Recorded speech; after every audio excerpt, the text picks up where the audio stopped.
Hello, ಎಲ್ಲರಿಗೂ ನಮಸ್ಕಾರ. Welcome back to my channel.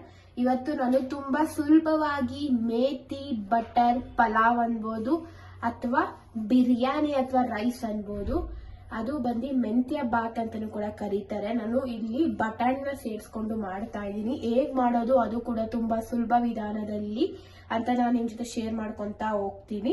ಮೊದಲು ಏನೇನೆಲ್ಲ ಇಂಗ್ರೀಡಿಯೆಂಟ್ಸ್ ಬೇಕು ಅಂತ ನಿಮ್ ಜೊತೆ ಶೇರ್ ಮಾಡ್ಕೊಂತೀನಿ. ಅದಕ್ಕೆ ಮುಂಚೆ ಯಾರೆಲ್ಲ ನನ್ನ ವಿಡಿಯೋನ ಫಸ್ಟ್ ಟೈಮ್ ನೋಡ್ತಾ ಇದ್ದೀರಾ ಅವರೆಲ್ಲನೂ ಕೂಡ ಸಬ್ಸ್ಕ್ರೈಬ್ ಮಾಡ್ಕೊಂಡು ಅದ್ರ ಪಕ್ಕದಲ್ಲಿರುವಂತ ಬೆಲ್ ಐಕನ್ ಹಾಲ್ ಅಂತ ಪ್ರೆಸ್ ಮಾಡಿದ್ರೆ ನಾನು ಹಾಕಿರುವಂತ ವಿಡಿಯೋಸ್ ಎಲ್ಲ ಫಸ್ಟ್ ನಿಮ್ಗೆ ಬರುತ್ತೆ. ಸೊ ಅದಕ್ಕೋಸ್ಕರ ಇವಾಗ ಏನೇನ್ ಇಂಗ್ರೀಡಿಯೆಂಟ್ಸ್ ಬೇಕಂತ ಒಂದ್ ಟೈಮ್ ನೋಡ್ಕೊಂಡ್ ಬರೋಣ. ನಿಮ್ಗೂ ಕೂಡ ಈಸಿ ಆಗುತ್ತೆ ಮಾಡುವಂತ ಟೈಮಲ್ಲಿ. ಮೊದಲು ಬಂದು ನಾನಿಲ್ಲಿ ಒಂದು ಮೆಂತ್ಯ ಕಟ್ಟಲ್ಲಿ ನಾನು ಅರ್ಧ ತಗೊಂಡಿದ್ದೀನಿ. ಅದನ್ನ ಚೆನ್ನಾಗಿ ಅದರ ಎಲೆ ಮಾತ್ರ ತಗೊಂಡಿದ್ದೀನಿ, ಕಡ್ಡಿನ ಸೇರಿಸ್ಕೊಂಡಿಲ್ಲ. ಅದಾದ್ಮೇಲೆ ನಾನು ಇಲ್ಲಿ ಬಟಾಣಿ ತಗೊಂಡಿದ್ದೀನಿ. ಬಟಾಣಿ ಅನ್ಕೋಬಹುದು ಏನಿದು ಮೊಳಕೆ ಬಂದ್ಬಿಟ್ಟಿದೆ ಅಂತ. ಫ್ರಿಜ್ ಅಲ್ಲಿ ಇಟ್ಬಿಟ್ಟು ಬಿಡಿಸ್ಬಿಟ್ಟು ಫ್ರಿಜ್ ಅಲ್ಲಿ ಇಟ್ಟಿದೆ, ಸೊ ಅದಕ್ಕೋಸ್ಕರ ಆ ರೀತಿ ಬಂದಿದೆ. ಆ ರೀತಿ ನೀವು ಸೇರಿಸ್ಕೊಬಹುದು ಅಥವಾ ಪ್ಲೈನ್ ಬಟಾಣಿ ಕೂಡ ಸೇರಿಸ್ಕೊಬಹುದು. ಅದಾದ್ಮೇಲೆ ನಾನು ಇಲ್ಲಿ ಒಂದು ಈರುಳ್ಳಿ ಮತ್ತೆ ಒಂದು ಟೊಮೊಟೊನ ನೀಟಾಗಿ ಕಟ್ ಮಾಡಿ ಇಟ್ಕೊಂಡಿದ್ದೀನಿ. ದೊಡ್ಡ ಈರುಳ್ಳಿ ತಗೊಂಡಿದ್ದೀನಿ, ಸಣ್ಣ ಈರುಳ್ಳಿ ಆದ್ರೆ 2 ತಗೊಳ್ಳಿ.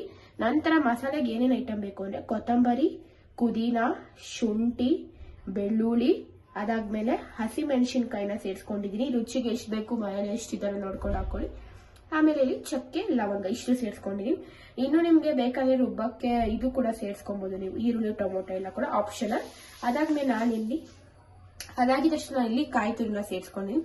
ಇಷ್ಟು ಇಂಗ್ರೀಡಿಯೆಂಟ್ ಬೇಕು. ಇವಾಗ ಮಸಾಲೆ ಹೇಗ್ ಮಾಡ್ಕೊಳ್ಳೋದು ಅಂತ ನೋಡೋಣ ಬನ್ನಿ. ಮಸಾಲ ಮಾಡೋಕ್ಕೋಸ್ಕರ ಒಂದು ಮಿಕ್ಸಿ ಜಾರ್ನ ತಗೊಬೇಕಾಗುತ್ತೆ. ಈ ಮಿಕ್ಸಿ ಜಾರಲ್ಲಿ ನಾನಿಲ್ಲಿ 5 ಹಸಿಮೆಣಸಿನಕಾಯಿ ಸೇರಿಸ್ಕೊಂತಿದ್ದೀನಿ, ಲವಂಗ, ಚಕ್ಕೆ,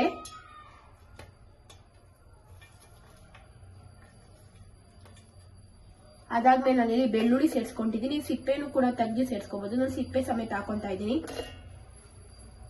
ಇಲ್ಲಿ ಶುಂಠಿ ಸೇರಿಸ್ಕೊಂಡಿದ್ದೀನಿ, 2 ಇಂಚಷ್ಟು ಶುಂಠಿ, ಎಷ್ಟು ಬೇಕೋ ಅಷ್ಟು ಹಾಕೊಳ್ಳಿ, ಫ್ಲೇವರ್ ತುಂಬಾ ಚೆನ್ನಾಗಿರುತ್ತೆ. ಅದ್ರ ಸಿಪ್ಪೆಯನ್ನು ಕೂಡ ತೆಗೆದು ಸೇರಿಸ್ಕೊಂಡಿದ್ದೀನಿ. ನಂತರ ನಾನಿಲ್ಲಿ ಕೊತ್ತಂಬರಿ ಸೊಪ್ಪು ಕೂಡ ಚೆನ್ನಾಗಿ ತೊಳ್ಕೊಂಡಿದ್ದೀನಿ. ಎಲ್ಲಾನು ಕೂಡ ನೀಟಾಗಿ ಕಡ್ಡಿ ಜೊತೆ ಹಾಕೊಳ್ಳಿ, ಕಡ್ಡಿ ಜೊತೆ ಹಾಕೊಳ್ಳಿ, ತುಂಬಾ ಚೆನ್ನಾಗಿರುತ್ತೆ. ನಂತರ ನಾನಿಲ್ಲಿ ಪುದೀನಾ ಸೊಪ್ಪು ಕೂಡ ಸೇರಿಸ್ಕೊಂಡಿದ್ದೀನಿ, ಅದು ಕೂಡ ಕಡ್ಡಿ ಸಮೇತ ಹಾಕೊಂಡಿದ್ದೀನಿ. ನೀವು ಕಡ್ಡಿ ಇಷ್ಟಪಟ್ರೆ ಹಾಕೊಳ್ಳಿ, ಅಥವಾ ನೀವು ಕೂಡ ಅದನ್ನ ಕಟ್ ಮಾಡ್ಕೊಂಡು ಬರೀ ಪುದೀನಾ ಸೊಪ್ಪು ಕೂಡ ಹಾಕೊಬಹುದು.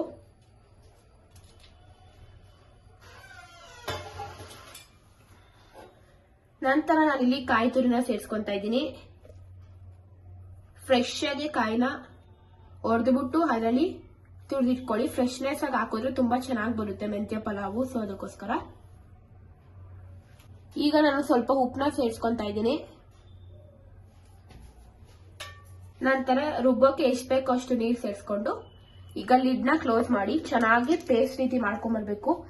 ಹೇಗಾಗಿರುತ್ತೆ ಅಂತ ಪೇಸ್ಟ್ ಆದ್ಮೇಲೆ ತೋರಿಸ್ತೀನಿ ನೋಡಿ. ಇವಾಗ ಮಸಾಲೆ ರೆಡಿ ಆಗಿದೆ, ಈ ರೀತಿ ಇರಬೇಕು, ಫುಲ್ ನೀಟಾಗಿ ಪೇಸ್ಟ್ ಆಗಿರ್ಬೇಕು. ಈಗ ಮಸಾಲೆ ರೆಡಿ. ಈಗ ನಾವು ಮೆಂತ್ಯ ಸೊಪ್ಪನ್ನ ಕಟ್ ಮಾಡ್ಕೊಂಡ್ಬಿಡೋಣ. ಸೊ ಅದಕ್ಕೋಸ್ಕರ ನಾನು ಇದನ್ನ ತಗೊಂಡಿದ್ದೀನಿ, ಕಟ್ಟಿಂಗ್ ಬೋಲ್ಡ್ನ. ಅದರಲ್ಲಿ ನಾನು ಇವಾಗ ನೀಟಾಗಿ ಕಟ್ ಮಾಡ್ಕೊಂತೀನಿ ಚಾಕುಲಿ. ಸೊಪ್ಪನ್ನ ಚೆನ್ನಾಗಿ ಸ್ವಲ್ಪ ಉಪ್ಪು ಹಾಕ್ಬಿಟ್ಟು ನೀರಲ್ಲಿ ನೀಟಾಗಿ ತೊಳೆದಿಟ್ಕೊಂಡು ನಂತರ ನೀವು ನೀಟಾಗಿ ಕಟ್ ಮಾಡ್ಕೊಬೇಕಾಗುತ್ತೆ. ಸಣ್ಣ ಸಣ್ಣ ಕಟ್ ಮಾಡ್ಕೊಳ್ಳಿ, ಯಾಕಂದ್ರೆ ನಾವು ಎಣ್ಣೆಲಿ ಚೆನ್ನಾಗಿ ಫ್ರೈ ಮಾಡ್ತೀವಲ್ಲ, ಸೊ ಅದಕ್ಕೋಸ್ಕರ ಸ್ವಲ್ಪ ಸಣ್ಣ ಕಟ್ ಮಾಡ್ಕೊಂಡ್ರೆ ಇನ್ನು ಕೂಡ ಚೆನ್ನಾಗಿ ಫ್ರೈ ಆಗುತ್ತೆ. ಇಲ್ಲ ನಾವು ಕಟ್ ಮಾಡ್ಕೊಳಕ್ ಇಷ್ಟ ಇಲ್ಲ ಅನ್ನೋರು ಬೇಕಾದ್ರೆ ಹಾಗೆ ಕೂಡ ಹಾಕೊಬಹುದು ಮೆಂತ್ಯ ಸೊಪ್ಪನ್ನ. It's completely optional. ನಾನು ಕಟ್ ಮಾಡ್ಕೊಂಡೆ ಸೇರಿಸ್ಕೊಂತೀನಿ, ಈಸಿ ಆಗುತ್ತೆ ನನಗೆ ಇನ್ನು ಫ್ರೈ ಮಾಡಕ್ಕೆ ಅಂತ. ಸೊ ಅದಕ್ಕೋಸ್ಕರ ತುಂಬಾ ಈಸಿ ನೋಡಿ. ಎಲ್ಲ ಸೊಪ್ಪನ್ನು ಕೂಡ ನೀಟಾಗಿ ಕಟ್ ಮಾಡ್ಕೊಳ್ಳಿ. ಒಬ್ರೊಬ್ರು ಕಡ್ಡಿ ಸಮೇತನೂ ಕೂಡ ಹಾಕ್ತಾರೆ.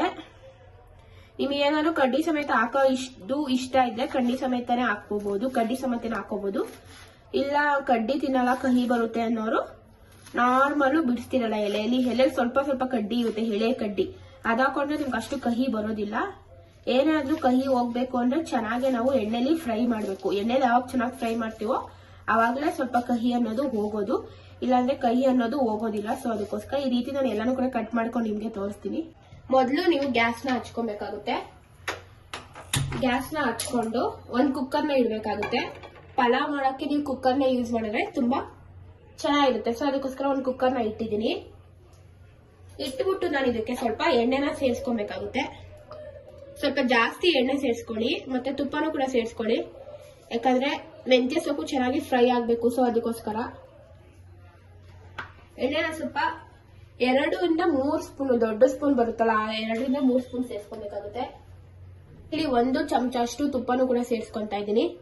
ತುಪ್ಪ ಹಾಕೋದ್ರಿಂದ ಮೆಂತ್ಯ ಸೊಪ್ಪು ಚೆನ್ನಾಗಿ ಫ್ರೈ ಆಗುತ್ತೆ, ಅದ್ರ ಫ್ಲೇವರ್ ಕೂಡ ತುಂಬಾ ಚೆನ್ನಾಗಿರುತ್ತೆ. ಸೊ ಅದಕ್ಕೋಸ್ಕರ ನಿಮ್ಮ ಮನೇಲಿ ಏನೇನು ಸ್ಪೈಸಸ್ ಇರುತ್ತೆ ಎಲ್ಲ ಕೂಡ ಸೇರಿಸ್ಕೊಬಹುದು. ನಾನಿಲ್ಲಿ ಬರೀ ಚಕ್ಕೆ ಲವಂಗ ಮತ್ತೆ ಅಷ್ಟೇ ಸೇರಿಸ್ಕೊಂಡಿದ್ದೀನಿ. ನೀವು ಪಲಾವ್ ಎಲೆ ಆಗಿರ್ಬೋದು ಅಥವಾ ಕಸೂರಿ ಮೇಥಿ ಏನಾದ್ರೂ ಕಳ್ಳುವ ಎಲ್ಲಾನು ಕೂಡ ನೀವು ಸೇರಿಸ್ಕೊಬಹುದು, ಅಥವಾ ಪಲಾವ್ ಐಟಮ್ಸ್ ಅಂತ ಬರುತ್ತಲ್ಲ ಅದನ್ನು ಕೂಡ ನೀವು ಹಾಕೊಬಹುದು. ಯಾವ್ಯಾವ ಫ್ಲೇವರ್ ಇಷ್ಟ ಆಗುತ್ತೆ ಅದೆಲ್ಲಾನು ಕೂಡ ನೀವು ಸೇರಿಸ್ಕೋಬಹುದು. ಅದೆಲ್ಲಾನು ಕೂಡ ಚೆನ್ನಾಗಿ ಫ್ರೈ ಆದ್ಮೇಲೆ ನಾನಿಲ್ಲಿ ಈರುಳ್ಳಿನ ಸೇರಿಸ್ಕೊಂತಾ ಇದ್ದೀನಿ.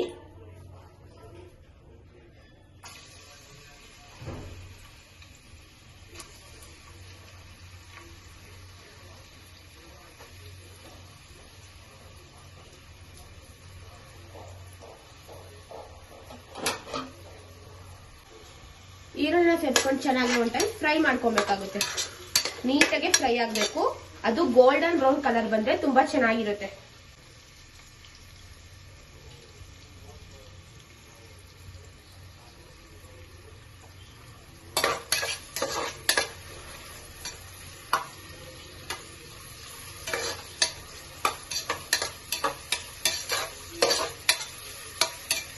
ಇಲ್ಲಿ ನಾನು ಕಟ್ ಮಾಡಿ ಇಟ್ಟಿರುವಂತ ಮೆಂತ್ಯ ಸೊಪ್ಪನ್ನ ಸೇರಿಸ್ಕೊಂತಾ ಇದ್ದೀನಿ.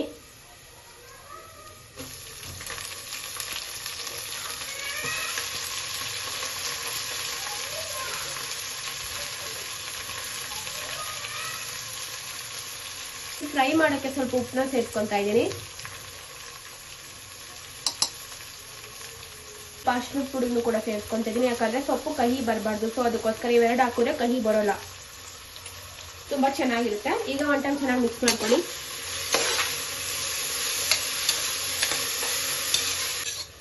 ಈಗ ಎಣ್ಣೆಲಿ ಸೊಪ್ಪು ಚೆನ್ನಾಗಿ ಬಾಡಿಸ್ಬೇಕಾಗುತ್ತೆ. ನೋಡಿ, ಸೊಪ್ಪೆಲ್ಲೂ ಕೂಡ ಚೆನ್ನಾಗಿ ಬೇಯಬೇಕು ಎಣ್ಣೆಲಿ. ಒಂದು 5 ನಿಮಿಷ ಚೆನ್ನಾಗಿ ಬಾಡಿಸ್ಕೊಳ್ಳಿ.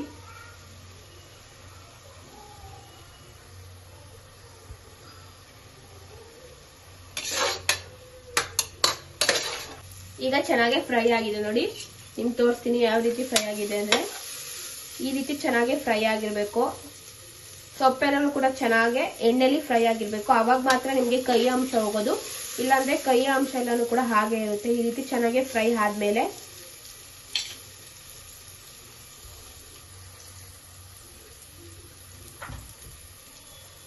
ನಾನಿಲ್ಲಿ 1 ಟೊಮೊಟೊನ ಸೇರಿಸ್ಕೊಂತಾ ಇದ್ದೀನಿ.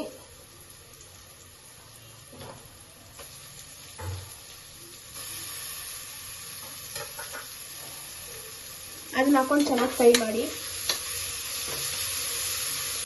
ಟೊಮೊಟೊ ಎಲ್ಲ ಸ್ವಲ್ಪ ಚೆನ್ನಾಗಿ ಮೆತ್ತಗಾದ್ಮೇಲೆ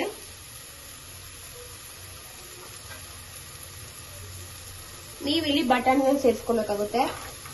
ಬಟಾಣಿನ ಸೇರಿಸ್ಕೊಂಡು ಒಂದು ಟೈಮ್ ಚೆನ್ನಾಗಿ ಮಿಕ್ಸ್ ಮಾಡ್ಕೊಳ್ಳಿ.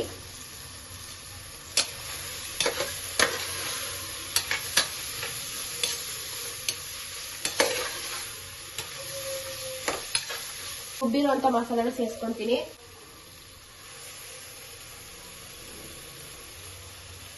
ಸೇರಿಸ್ಕೊಂಡು ಅದನ್ನು ಕೂಡ ಒಂದು ಟೈಮ್ ಚೆನ್ನಾಗಿ ಮಿಕ್ಸ್ ಮಾಡ್ಕೋಬೇಕು. ಹಾಕೊಂಡು ಚೆನ್ನಾಗಿ ಒಂದು ಟೈಮ್ ಮಿಕ್ಸ್ ಮಾಡ್ಕೊಳ್ಳಿ.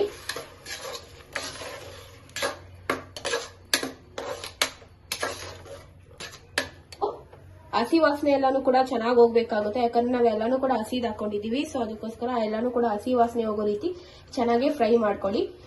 ಫ್ರೈ ಮಾಡ್ಕೊಂಡ್ಮೇಲೆ ಸ್ವಲ್ಪ ಏನೇನ್ ಹಾಕ್ಬೇಕು ಅಂತ ಹೇಳ್ತೀನಿ. ನಂತರ ನಾನಿಲ್ಲಿ ಧನಿಯಾ ಪುಡಿನ ಸೇರಿಸ್ಕೊಂತಾ ಇದ್ದೀನಿ.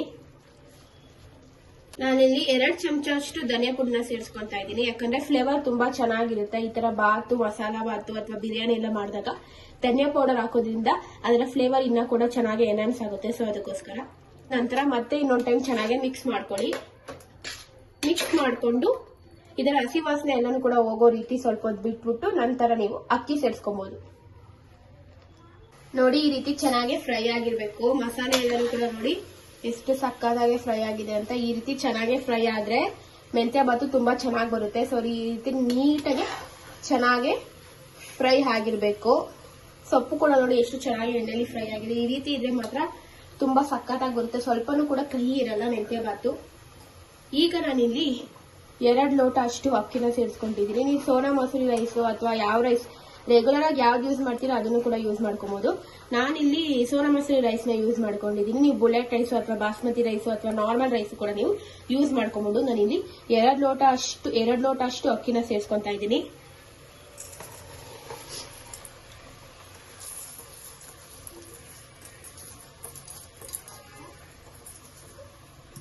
ಎಲ್ಲಾನು ಕೂಡ ಮಸಾಲೆ ಜೊತೆ ರೈಸ್ ಎಲ್ಲಾನು ಕೂಡ ಚೆನ್ನಾಗಿ ಮಿಕ್ಸ್ ಆಗಿದೆ. ಇವಾಗ ನಾನಿಲ್ಲಿ 2 ಲೋಟ ಅಕ್ಕಿಗೆ 4 ಲೋಟ ಅಷ್ಟು ನೀರನ್ನ ಸೇರಿಸ್ಕೊಂತಾ ಇದ್ದೀನಿ. ಇವಾಗ ನಾನು ನೀರ್ನ ಹಾಕಿದ್ದೀನಿ. 4 ಲೋಟ ಅಷ್ಟು ನೀರ್ನ ಹಾಕೊಂಡು ಒಂದು ಕುದಿ ಬರೋ ರೀತಿ ಚೆನ್ನಾಗಿ ಬೇಯಿಸ್ಬೇಕಾಗುತ್ತೆ. ಈಗ ಉಪ್ಪು ಖಾರ ಏನಾದ್ರೂ ಕಮ್ಮಿ ಇದ್ರೆ ಸ್ವಲ್ಪ ಉಪ್ಪು ಹಾಕೊಳ್ಳಿ, ಅಥವಾ ಖಾರ ಏನಾದ್ರೂ ಕಮ್ಮಿ ಇದ್ರೆ ನೀವು ಚಿಲ್ಲಿ ಪೌಡರ್ನು ಕೂಡ ಹಾಕೊಂಡು ನೀಟಾಗಿ ಸರಿ ಮಾಡ್ಕೊಬೇಕಾಗುತ್ತೆ. ಈಗ ಒಂದು ಕುದೀತಿದೆ. ಇಲ್ಲ ನಾನು ಸ್ವಲ್ಪ ನಿಂಬೆಹಣ್ಣು ರಸನ ಸೇರಿಸ್ಕೊಂತಾ ಇದ್ದೀನಿ. ಸೇರಿಸ್ಕೊಂಡು ಒನ್ ಟೈಮ್ ಚೆನ್ನಾಗಿ ಮಿಕ್ಸ್ ಮಾಡ್ಕೊಳ್ಳಿ. ಮಿಕ್ಸ್ ಮಾಡ್ಕೊಂಡು ಇವಾಗ ನೀವು ಕುಕ್ಕರ್ ಲಿಡ್ನ ಕ್ಲೋಸ್ ಮಾಡಿದ್ರೆ ನಮ್ಮ ಮೆಂತ್ಯ ಬಾತ್ ರೆಡಿ. ಮೆಂತ್ಯ ಮಟರ್ ಪಲಾವ್ 2 ವಿಸಿಲ್ ತಗೊಳ್ಳಿ. ಚೆನ್ನಾಗಿ ಬೆಂದ್ರೆ ತುಂಬಾ ಚೆನ್ನಾಗಿರುತ್ತೆ. ಬೆಂದ ಮೇಲೆ ಫೈನಲ್ ರಿಸಲ್ಟ್ ಹೇಗಿರುತ್ತೆ ಅಂತ ನಿಮ್ ಜೊತೆ ಶೇರ್ ಮಾಡ್ಕೊತೀನಿ. ಇದೇ ರೀತಿ ತುಂಬಾ ಈಸಿ ಮತ್ತು ಒಳ್ಳೆ ರೆಸಿಪಿಗೋಸ್ಕರ ನನ್ನ ಯೂಟ್ಯೂಬ್ ಚಾನಲ್ ಸಬ್ಸ್ಕ್ರೈಬ್ ಮಾಡ್ಕೊಂಡು ಇಟ್ಕೊಳ್ಳಿ. ಹಾಗೆ ಲೈಕ್ ಮಾಡಿ ಮತ್ತೆ ಶೇರ್ ಮಾಡಿ. ನಿಮ್ ಫ್ರೆಂಡ್ಸ್ ಫ್ಯಾಮಿಲಿಗೆ ಎಲ್ಲಾನು ಕೂಡ ಹೆಲ್ಪ್ ಆಗುತ್ತೆ. ನೀವು ಕೂಡ ಟ್ರೈ ಮಾಡಿ ಹೇಗ್ ಬಂತು ಅಂತ ನನಗೆ ಕಮೆಂಟ್ ಬಾಕ್ಸ್ ಅಲ್ಲಿ ತಿಳಿಸಿ. ನಿಮ್ಮ ಕಮೆಂಟ್ ಎಲ್ಲಾನು ಕೂಡ ನನಗೆ ತುಂಬಾ ಇಂಪಾರ್ಟೆಂಟ್ ಆಗುತ್ತೆ. ಸೊ ಅದಕ್ಕೋಸ್ಕರ ಆಮೇಲೆ ನಿಮ್ಗೆ ರಿಸಲ್ಟ್ ನ ತೋರಿಸ್ತೀನಿ. ಈಗ ನಾನು ಲಿಡ್ನ ಕ್ಲೋಸ್ ಮಾಡಿ 2 ವಿಸಿಲ್ ಬರೋ ರೀತಿ ನೀವು ಮಾಡ್ಕೊಬೇಕಾಗುತ್ತೆ. 2 ವಿಸಿಲ್ ಬಂದ್ರೆ ನಮ್ಮ methi matar pulao is ready to serve. Finally ನಮ್ಮ ಮೆಂತ್ಯ ಬಾತ್ ಅಥವಾ ಮೇಥಿ ಮಟರ್ ಪಲಾವ್ ಮತ್ತೆ ಕಾಯಿ ಚಟ್ನಿ ಜೊತೆಗೆ ರೆಡಿ ಆಗಿದೆ. ಕಾಯಿ ಚಟ್ನಿ ಎಲ್ಲರಿಗೂ ಗೊತ್ತಾಗ್ತಿತ್ತಲ್ವಾ? ಇಲ್ಲಾಂದ್ರೆ ನಾನು ಹಳೆ ರೆಸಿಪಿ ಮಂಗಳೂರು ಬಂದ್ ರೆಸಿಪಿಲಿ ಕಾಯಿ ಚಟ್ನಿ ಹೇಗ್ ಮಾಡೋದು ಅಂತ ತೋರಿಸ್ಕೊಟ್ಟಿದ್ದೀನಿ. ಅದ್ರಲ್ಲಿ ಹೋಗಿ ಬೇಕಾದ್ರೆ ನೀವು ನೋಡ್ಕೊಂಡು ಮಾಡ್ಕೊಬಹುದು. ತುಂಬಾ ಸುಲಭವಾಗಿರುವಂತ ಮೇಥಿ ಮಟರ್ ಪಲಾವ್ ಹೇಗೆ ಮಾಡೋದು ಅಂತ ತೋರಿಸಿದ್ದೀನಿ. Thank you so much for watching.